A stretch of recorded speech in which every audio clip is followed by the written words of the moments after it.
नमस्कार। आज की इस तासिका में आप सभी का स्वागत है। आज हम राजनीति विज्ञान के अंतर्गत पाठ 4 सामाजिक और राजनीतिक आंदोलन इस पाठ को पढ़ने जा रहे हैं। एक स्थानीय समाचार पत्र का यह समाचार पढ़िए। एक पुस्तक में आपके पास एक अंश दिया है समाचार पत्र का, जो मैं आपके लिए पढ़ने जा रही हूँ। बाल विवाह विरोधी आंदोलन को बहुत बड़ी सफलता मिली। अब बाल विवाहों में 50% की कमी आई है। इस आंदोलन के कार्यकर्ताओं ने बड़ी सजगता से काम किया है। दहेज विरोधी आंदोलन के कार्यकर्ताओं ने भी उनकी सहायता की।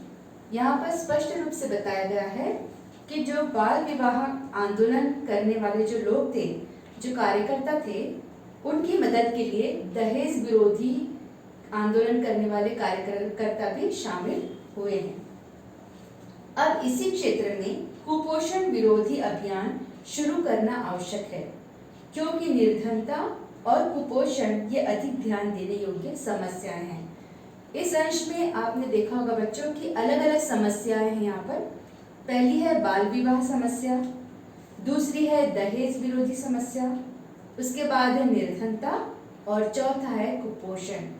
लेकिन अलग अलग समस्या होने पर भी कार्यकर्ता एकजुट हुए हैं इस आंदोलन के प्रति और सहभाग के साथ में उस चीज का विरोध किया जा रहा है, उस समस्या का हल ढूंढने की कोशिश की जा रही है। समाचार पत्र के इस समाचार में आंदोलन का उल्लेख हुआ है। इस समाचार में प्रत्येक विषय स्वतंत्र दिखाई देता है। हर विषय यहाँ पे स्वतंत्र है।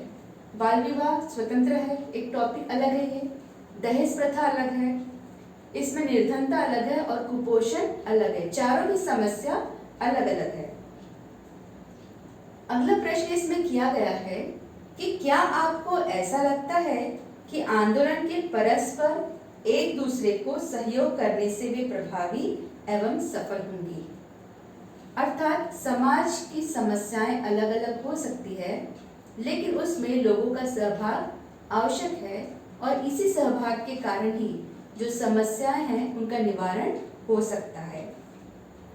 पिछले पाठ में हमने राष्ट्रीय और प्रांतीय राजनीतिक दलों के बारे में जानकारी प्राप्त की है।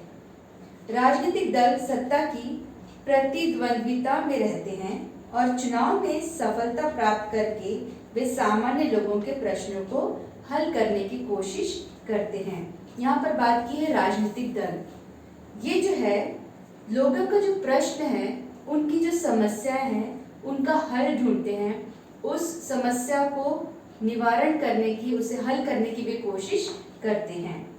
वे किसी एक प्रश्न पर ध्यान केंद्रित नहीं कर सकते, क्योंकि समाज है और समाज में बहुत सारे प्रश्न हैं। हर वर्ग के लोगों के अपने प्रश्न हैं और हर प्रश्न को जब वो देखना चाहते हैं तो हर प्रश्न पर वो ध्यान केंद्रित नहीं कर पाते।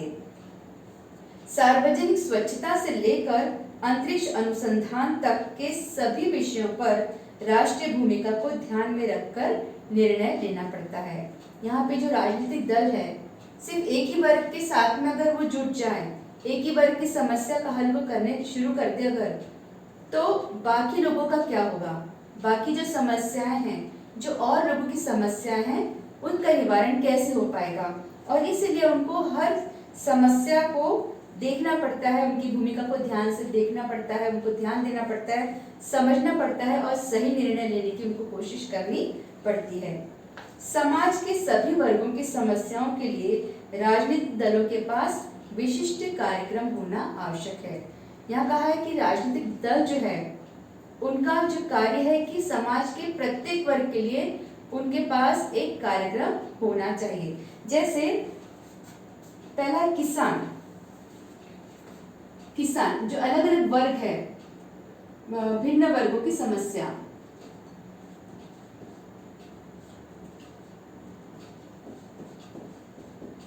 भिन्न वर्गों की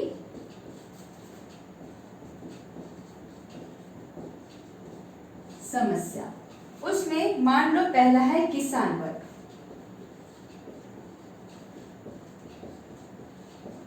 किसान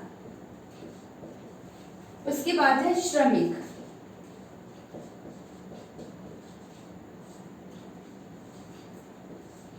तीसरा वर्ग है उद्यमी,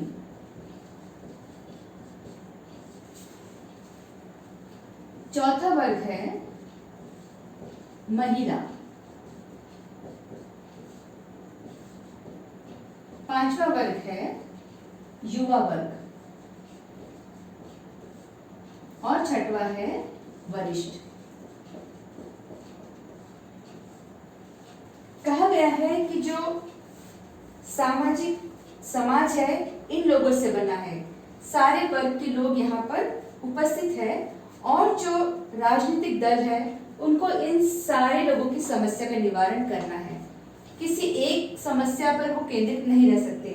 मान लो अगर श्रमिक है तो सिर्फ श्रमिकों के लिए ही वो समस्या का निवारण करने की कोशिश न करते हुए इतने सारे वर्ग जो उनके पास में है उनकी समस्या का भी निदान करते हैं। जैसे किसान वर्ग, ये अलग वर्ग है, दूसरा है श्रमिक, फिर है उद्यमी, महिला, युवा और वरिष्ठ। यहाँ पे हर वर्ग के लोग इस समाज में पाए जाते हैं और जो भिन्न वर्गों की समस्या है सबकी अपनी अपनी है। जो किसान वर्ग की समस्या है वो श्रमिक की नहीं है, श्रमिक की अलग समस्या है, उद्यमी की अलग समस्या। इस तरह से जितने भी समाज के वर्ग है उनकी समस्याएं भी भिन्न भिन्न हैं। अब हम देखेंगे कि आंदोलन क्यों, जैसे हमने हमारा जो पाठ का नाम ही है सामाजिक और राजनीतिक आंदोलन, तो आंदोलन क्यों, ये हमारा प्रश्न है। समाज के सभी लोगों को राजनीतिक दलों में सम्मिलित होकर सार्वजनिक हितों के लिए कुछ करना संभव नहीं है। अगर समाज में इतने सारे वर्ग है तो वो सम्मिलित होकर वो अपने लिए कुछ भी नहीं कर पाएंगे। कुछ लोग किसी एक प्रश्न पर ध्यान केंद्रित करके उसे हल करने का प्रयत्न करते हैं। इसमें से कुछ लोग, मान लो इसमें से एक किसान प्रतिनिधि कर रहा हो, श्रमिक वर्ग से कोई प्रतिनिधि करता है, उद्यमी से कोई प्रतिनिधि करता है, इस तरीके से हर वर्ग के जो प्रतिनिधि है उस जगह पर जाकर अपने प्रश्नों को रख सकते हैं। अगर किसान वर्ग से कोई प्रतिनिधि गया है तो वो सारे किसानों के लिए समस्या का हल ढूंढने जा रहा है। मान लो वरिष्ठ में से कोई अगर अपनी समस्या लेकर गया है तो सारे वरिष्ठ वर्ग के लिए वो समस्या का निवारण करने की कोशिश करता है। तो सभी लोग नहीं जा सकते। मान लो युवा है, युवा के पास कोई समस्या है तो सारे युवा जाकर समस्या का हल नहीं ढूंढ सकते, सभी लोग एक साथ नहीं जा सकते और इसीलिए प्रतिनिधि के रूप में युवा वर्ग में से कोई प्रतिनिधि ढूंढा जाता है, उसका चुनाव किया जाता है और फिर वो अपना जो है प्रश्न लेकर आगे बढ़ता है। उस समस्या को हल करने के लिए लोगों को संगठित कर सरकार पर एकाध कृति करने के लिए दबाव डालने का प्रयत्न करते हैं। और ये जो वर्ग है उनके जो प्रतिनिधि है वो जाकर क्या करते हैं, संगठित समाज पर जाकर दबाव डालते हैं कि हमारी समस्याओं का निदान किया जाए। निरंतर कृतिशील रहकर उस समस्या के बारे में जनमत तैयार करके राजनीतिक दल और सरकार पर दबाव डालने का काम किया जाता है। यहाँ पे जनमत तैयार हो जाता है, लोग इकट्ठा हो जाते हैं, अपनी समस्याओं को वो अपने प्रतिनिधि तक देते हैं और प्रतिनिधि जाकर सरकार तक, जो राजनीतिक दल है वहां तक अपने प्रश्नों को ले जाती है और वहां पे वो दबाव डालते हैं ताकि उनकी समस्याओं का निवारण हो सके। इन सामूहिक कृतियों को आंदोलन कहा जाता है और यही है आंदोलन। जो हमारे प्रश्न हैं, अगर हम राजनीतिक दलों के पास जाते हैं और उनके पास में जाकर अपने प्रश्नों को रखते हैं, यहाँ पर कोई एक व्यक्ति नहीं जा रहा है, यहाँ पे जनमत जा रहा है, लोग जा रहे हैं, लोगों के प्रश्न जा रहे हैं, उनके विचार जा रहे हैं, उनकी समस्या जा रही है और यही है आंदोलन। सामूहिक कृति आंदोलन का प्रमुख केंद्र है। तो आंदोलन का प्रमुख केंद्र है सामूहिक कृति।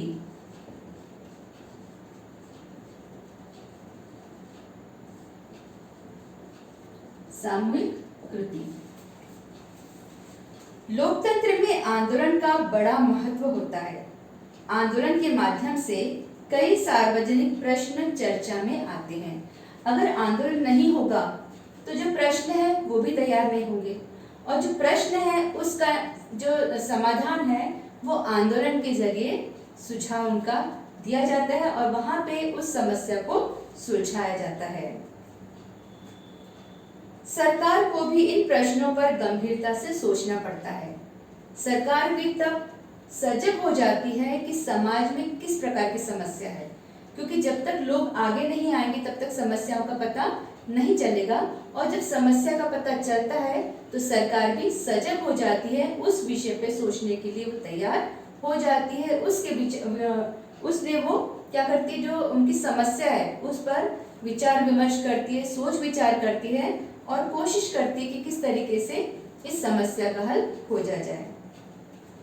आंदोलन के नेताओं और कार्यकर्ताओं द्वारा सरकार को उस समस्या से संबंधित सभी जानकारी प्रदान की जाती है। यहाँ लिखा है कि आंदोलन के नेताओं और कार्यकर्ता द्वारा, जो नेता है और जो कार्यकर्ता है वो जाकर सरकार को अपनी संबंधित समस्या बतलाते हैं और सरकार जो है उनसे जानकारी प्राप्त करती है, नेताओं से और संबंधित कार्यकर्ताओं से। यहाँ पर हम देखते हैं कि हर वर्ग के कार्यकर्ता है, ये कार्यकर्ता सरकार तक जाके अपनी मांगों को या अपनी समस्याओं को रखते हैं। अपनी नीतियां निर्धारित करते समय सरकार को इस जानकारी का उपयोग होता है, और जो जानकारी सरकार को किसके द्वारा मिली थी, नेताओं और कार्यकर्ता के द्वारा। जो नेता है उन्होंने और कार्यकर्ता ने, इन्होंने क्या किया था, सरकार को जानकारी दी थी। तो सरकार को इनसे लाभ होता है और वो जान जाते हैं कि इनकी समस्या क्या है, क्योंकि नेता और एक कार्यकर्ता ने उनको जानकारी दी थी कि लोगों की, जो सामाजिक लोग हैं, समाज के जो लोग हैं, क्या समस्या है। तो सरकार को इसके बारे में जानकारी मिल जाती है और वो उनके लिए उपयोगी सिद्ध होती है। कभी कभी सरकार के कुछ निर्णयों या नीतियों का विरोध करने के लिए भी आंदोलन होता है। कभी कभी ऐसा होता है कि नेता और कार्यकर्ता ने सरकार के पास में अपनी समस्या तो रख दी, लेकिन सरकार जब मान्य नहीं करती है तब नेता और कार्यकर्ता सरकार का विरोध भी करते हैं और तब आंदोलन की शुरुआत हो जाती है। निषेध अथवा विरोध करने का अधिकार लोकतंत्र का एक महत्वपूर्ण अधिकार है, परंतु उसका बहुत ही संयम और दायित्व के साथ उपयोग करना चाहिए। जो लोकतंत्र है उसको संयम और दायित्व के साथ में, लोकतंत्र अर्थात लोगों द्वारा चला गया शासन। यहाँ पे लोगों का शासन तो है ही, लेकिन लोगों को संयम और दायित्व के साथ में इसका उपयोग करना चाहिए। अब हम देखेंगे आंदोलन का अर्थ क्या है।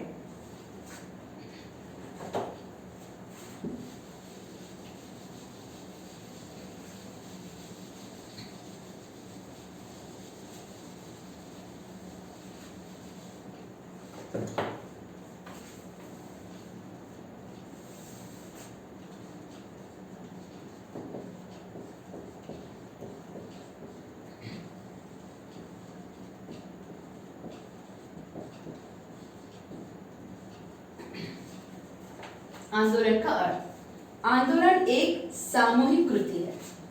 पहला है कि आंदोलन एक सामूहिक, एक व्यक्ति आंदोलन नहीं कर सकता, इसके लिए समूह का होना आवश्यक है। उसके बाद है आंदोलन किसी विशेष समस्या पर लोगों द्वारा निर्मित संगठन होता है। एक विशेष समस्या, कोई खास समस्या अगर है तो आंदोलन हो सकता है। साधारण सी बात है तो उस पर आंदोलन करने की जरूरत नहीं है। मान लो प्रदूषण, प्रदूषण एक समस्या है और इसके लिए लोगों को क्या करना पड़ेगा, आंदोलन, सजग करने के लिए। जो सरकार है सजग करने के लिए वो क्या कर सकते हैं, लोग आंदोलन कर सकते हैं। प्रदूषण, इस एक ही समस्या को लेकर आंदोलन खड़ा हो सकता है। प्रत्येक आंदोलन का कोई निश्चित सार्वजनिक उद्देश्य अथवा समस्या होती है।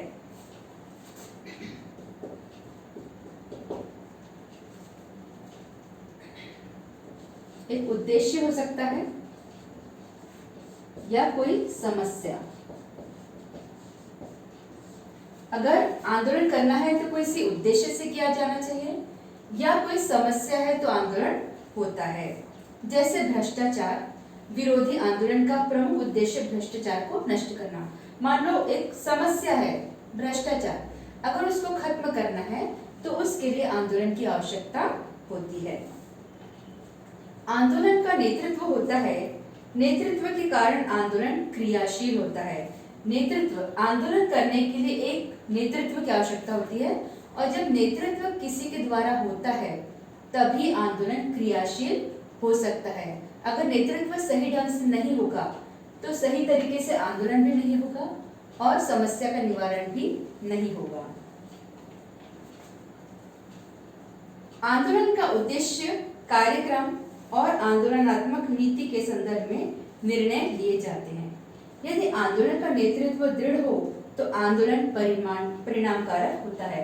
आंदोलन का नेतृत्व, अगर लीडरशिप उसकी स्ट्रांग है, अगर उसका नेतृत्व दृढ़ है तो आंदोलन परिणामकारक हो सकता है, उसके अच्छे रिजल्ट्स आ सकते हैं। आंदोलन के कई संगठन होते हैं। संगठनों के बिना आंदोलन समस्याओं को निरंतर आगे नहीं बढ़ा सकता। एक संगठन होना चाहिए।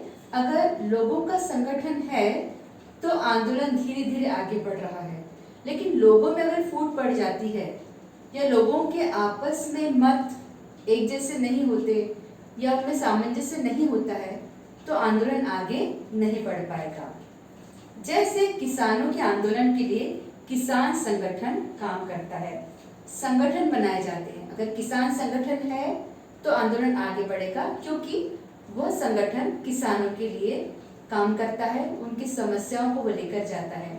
लेकिन अगर उस संगठन में एकजुटता नहीं है तो वो संगठन अगर बिखर रहा है तो वो आंदोलन आगे नहीं बढ़ेगा। किसी भी आंदोलन को जनता का समर्थन मिलना आवश्यक होता है।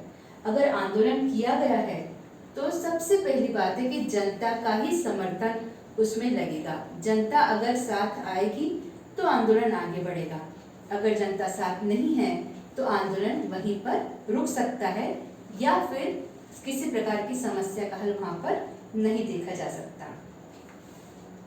जिस समस्या को लेकर आंदोलन प्रारंभ हुआ है वह समस्या जनता को अपनी समस्या महसूस होनी चाहिए। एकजुटता तभी होगी जब वो उनसे जुड़ी है। अगर सिर्फ दिखावे के लिए या सिर्फ जनसमूह जमा करने के लिए लोग अगर इकट्ठा होते हैं तो उनमें उतनी एकजुटता नहीं रहेगी। कुछ समय के पश्चात वो संगठन टूट सकता है। लेकिन अगर जितने लोग, जितने जनमत उससे जुड़े हैं, जितने लोग उसमें जुड़े हैं, अगर उनकी समस्या भी ठीक वैसे ही है तो वो एकजुट होकर उस आंदोलन को आगे बढ़ा सकते हैं। क्योंकि अगर एक व्यक्ति उस समस्या को महसूस करता है तो दूसरा भी उसी समस्या से जूझ रहा है और वो समस्या को समझ सकता है और इसलिए उनमें एकजुटता बनी रहेगी। उसके लिए कोई कार्यक्रम निर्धारित करना पड़ता है। तत्पश्चात उसके अनुसार जनमत बनाने के लिए प्रयत्न किए जाते हैं। समस्या तो एक जैसी हो गई, समस्या का निवारण भी सभी लोग करना चाहते हैं, लेकिन उसके लिए जनमत होना आवश्यक है। सिर्फ कुछ गिने चुने लोग आंदोलन नहीं कर सकते, इसके लिए जनमत होना, लोगों का जमा होना अति आवश्यक है। उनके विचार एक होना आवश्यक है। हर एक लोगों का जो विचार है एक दूसरे से जुड़ा हुआ होना चाहिए। हर एक की समस्या को लगना चाहिए कि वो मेरी समस्या है। जब जनमत ये समझेगा कि ये समस्या मेरी है, मेरी है, मेरी है, तब वो एकजुट होंगे और अगली बार अपने आंदोलन को सफलता में भी बदल सकते हैं। लेकिन अगर उनमें थोड़ी सी भी एकजुटता नहीं रही या उनके विचारों में थोड़ा भी कहीं कम ज्यादा हो गया, अगर कोई हाँ कहता है कोई ना कहता है और वही फूट पड़ने की संभावना होती है, जनमत बिखर जाता है और आंदोलन भी सफल नहीं हो पाता है। अब हम देखेंगे भारत के प्रमुख आंदोलन।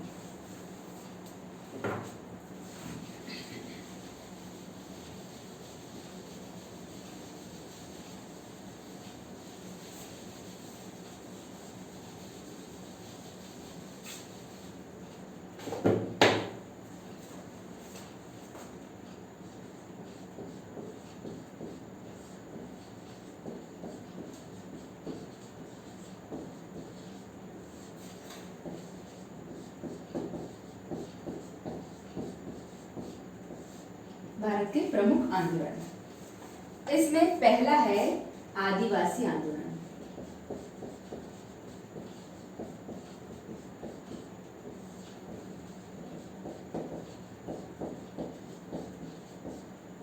आदिवासी आंदोलन स्वतंत्रता पूर्व समय में अंग्रेजों ने आदिवासी लोगों की वन संपत्ति पर आजीविका करने के अधिकार को समाप्त करने की कोशिश की। स्वतंत्रता पूर्व, आजादी के पूर्व की बात की जा रही है कि उस समय में जो अंग्रेज सरकार थी उन्होंने आदिवासियों को, जो उनकी वन संपत्ति, आदिवासी है तो उनका पूरा हक है वन संपत्ति पर, लेकिन उस अधिकार से वे वंचित रह गए अंग्रेजों के कारण, जिसके कारण छोटा नागपुर क्षेत्र के कोलाम, ओडिशा के गोंड, महाराष्ट्र के कोली, भील, पिंडारी और बिहार के संथाल, मुंडा आदिवासी लोगों ने बड़ी मात्रा में इसके विरोध में विद्रोह किया।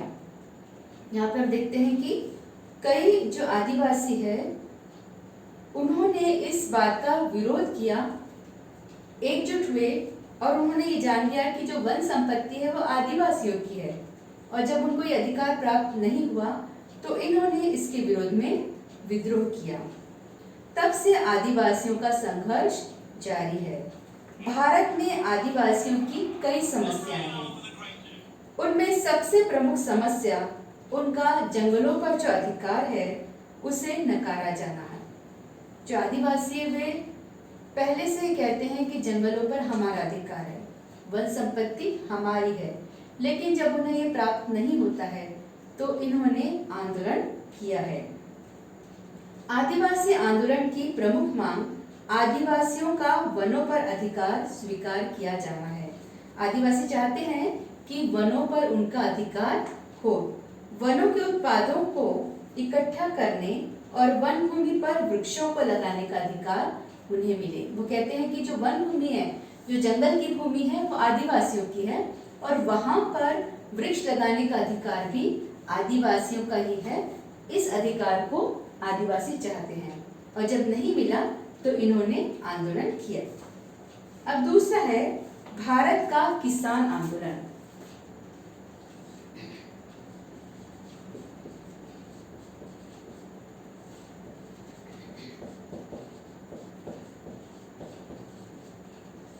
किसान आंदोलन, भारत का किसान आंदोलन भी एक महत्वपूर्ण आंदोलन रहा है। अंग्रेजों के उपनिवेशवादी शासन में सरकार की कृषि विरोधी नीतियों के कारण किसान संगठित होने लगे। जो भारत सरकार है उन्होंने किसानों पर ध्यान दिया है, लेकिन उसके पहले जो अंग्रेज सरकार थी उन्होंने जो किसान थे उनकी नीतियों को नहीं माना, उन्हें संगठित होने नहीं दिया, लेकिन किसानों को अपने अधिकार तो चाहिए थे और इसीलिए वो अंग्रेजों के विरुद्ध में खड़े हो गए, वे संगठित हो गए। बारडोली, चंपारण खेती की समस्या को लेकर वे किसान आंदोलन के बारे में आप जानते ही है। किसान आंदोलन के लिए महात्मा फुले, न्यायमूर्ति रानडे और महात्मा गांधी के विचारों से प्रेरणा ली जाती है। यहाँ पर हम देखते हैं कि कुछ महान लोग हैं जिन्होंने नेतृत्व किया है और उनके विचारों से प्रेरणा ली गई ताकि किसान को उनका हक मिल सके। कृषि के संबंध में कुछ सुधारों के कारण किसान आंदोलन की गति धीमी हुई, लेकिन हरित क्रांति के बाद किसान आंदोलन और अधिक क्रियाशील और परिणामकारक होने लगे।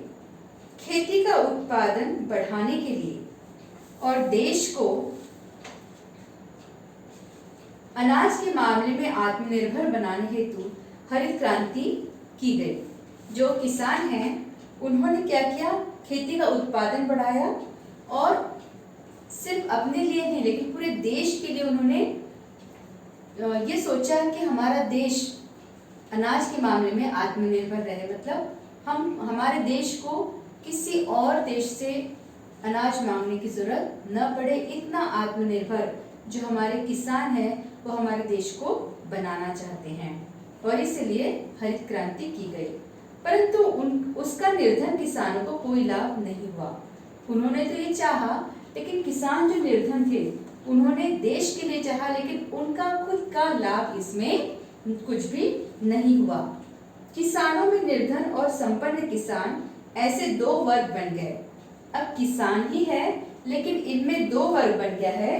पहला निर्धन, एक जो किसान है जो गरीब किसान है, जिसकी रोजी रोटी मिलना भी उसको मुश्किल है, और दूसरा किसान है संपन्न, ऐसा किसान जो संपन्न है, उसके पास सब कुछ है। तो किसानों में ही दो वर्ग बन गए, एक निर्धन किसान और दूसरा संपन्न किसान, जिसको किसी चीज की कमी नहीं थी, ऐसा किसान। उनमें असंतोष बढ़ गया और किसान आंदोलन का प्रारंभ हुआ। और जब हम देखते हैं कि जब निर्धनता और संपन्नता की बात आती है तो दोनों में ही कशमकश शुरू होती है, और ये कशमकश शुरू हुई किसान आंदोलन में, क्योंकि एक वर्ग कैसा था, निर्धन किसान, और दूसरा वर्ग था संपन्न किसान, और इसलिए उनमें आंदोलन प्रारंभ हो गया।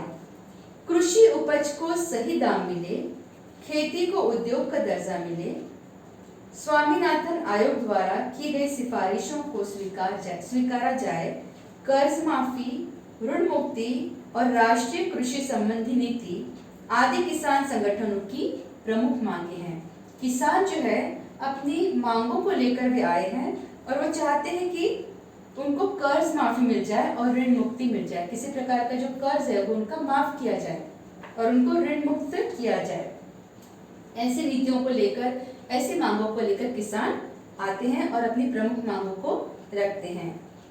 किसान संगठन, भारतीय किसान यूनियन, ऑल इंडिया किसान सभा आदि भारत के महत्वपूर्ण संगठन हैं। अलग अलग संगठन किसानों के बने हुए हैं, और ये संगठन अपनी जो दूसरे किसान भाई है उनकी बातों को लेकर, उनकी समस्याओं को लेकर आगे आते हैं, और उसका निवारण करने के लिए वे चाहते हैं कि सारे किसानों का इसमें लाभ हो जाए।